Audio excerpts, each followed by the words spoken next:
A paz do Senhor Jesus. Nosso plano de leitura hoje é em Mateus capítulo 9, no versículo 2 diz assim: Alguns homens trouxeram-lhe um paralítico deitado numa cama.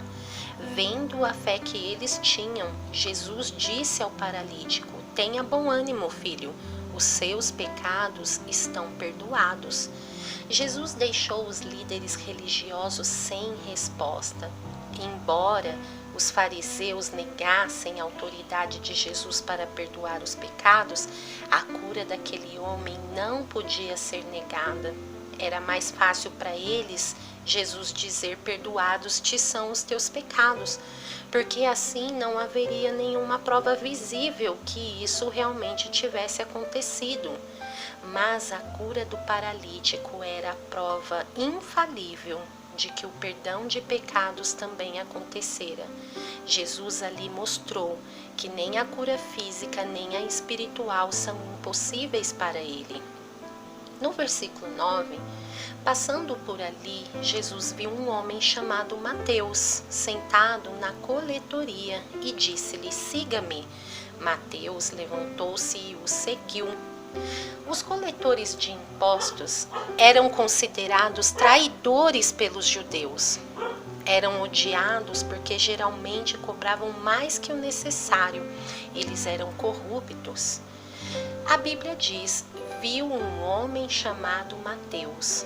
O escritor deste precioso evangelho aqui, com particular humildade e discrição, relata a história do seu próprio chamado. Mateus não faz questão de esconder a sua ocupação e as associações detestáveis com as quais ele se envolvia, mas destacou antes de tudo a graça que o chamou e fez dele um apóstolo. Quando Jesus nos chama a caminhar com Ele mesmo nos garante uma nova vida e o perdão dos nossos erros passados.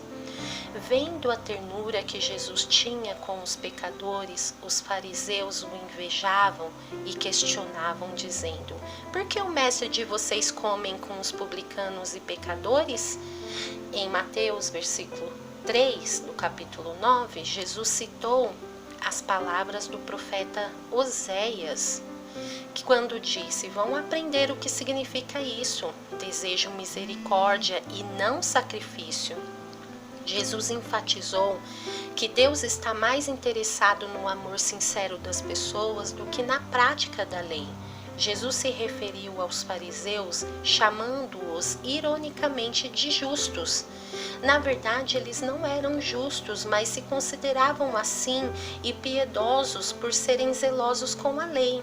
Entretanto, Jesus explicou, usando as palavras do Antigo Testamento, que ele mesmo os conhecia muito bem, que Deus já havia muito tempo considerado sem valor o sacrifício sem misericórdia.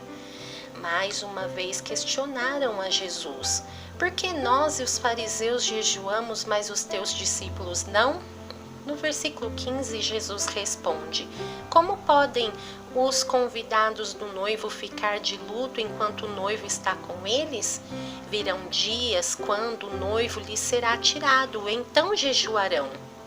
Jesus usou o símbolo do casamento como exemplo do relacionamento de Deus com Israel. Ao referir-se a si mesmo como esposo, ele estava afirmando que era um Messias. A frase lhe será tirado aponta para a morte violenta de Cristo. Hoje somos a noiva de Cristo e devemos cultivar uma vida de jejum e oração, ansiando a volta do noivo, aguardando ansiosamente o dia em que ele voltará para nos buscar. Maranata! Jesus continua nos versículos 16 e 17. Ninguém põe remendo de pano novo em roupa velha, pois o remendo forçará a roupa, tornando pior o rasgo. Nem se pode pôr vinho novo em vasilhas de couro velha. Se o fizer, as vasilhas se rebentarão, e o vinho se derramará, e as vasilhas se estragarão. Pelo contrário, põe-se vinho novo em vasilhas de couro novas, e ambos se conservam. Aqui, Jesus usa o exemplo. Remendo de pano novo significa um tecido que nunca foi usado. Odres novos geralmente eram usados no Antigo Oriente para guardar líquidos. A acidez do vinho novo em fermentação era tamanha que odres velhos desgastados e enrijecidos não aguentavam e se estouravam. Um conceito ensinado por esta explicação é que os princípios da lei tinham de ser mergulhados na graça e misericórdia, que a partir de então reinaria livremente no coração de todos os cristãos. Falava-lhes ainda Jesus, e se aproximou dele um pai aflito e o adorou, clamando pela sua filha.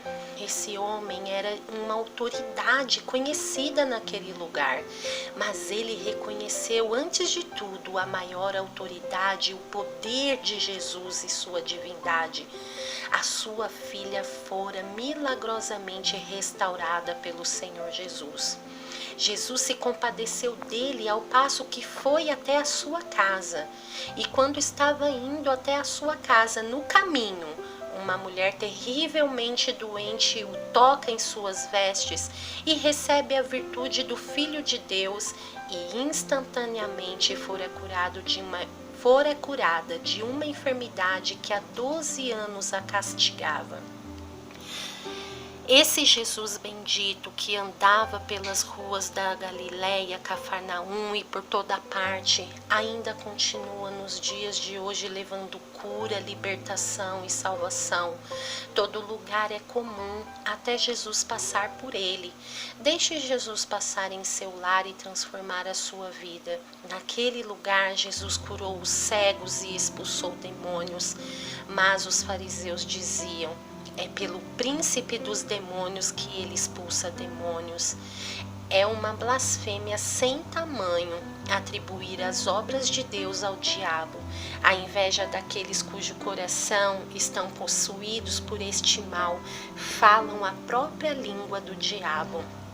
A maldade está a pouca distância da inveja.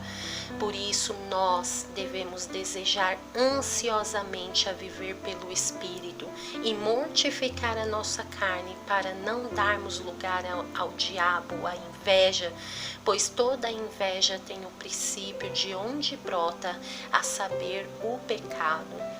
Mas, se somos guiados pelo Espírito de Deus, jamais satisfaremos o desejo de nossa carne.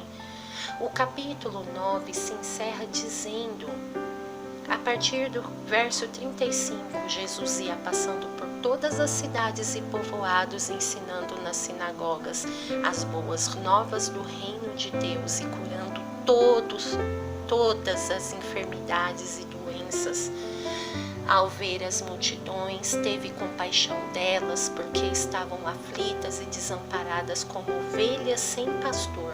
Então disse aos seus discípulos: a seara, na verdade, é grande, mas os trabalhadores são poucos. Peçam, pois, ao Senhor da seara que envie trabalhadores para a sua seara. O nosso Senhor Jesus se compadeceu das multidões que estavam aflitas, como ovelhas que não têm pastor. Diante da compaixão que sentiu pelas multidões, ele disse o seguinte aos seus discípulos: a seara, na verdade, é grande, mas os trabalhadores são poucos. Peçam, pois, ao Senhor da seara que mande trabalhadores para a sua seara. São palavras dirigidas primeiramente aos discípulos de Cristo, mas também a toda a sua igreja em qualquer época e lugar.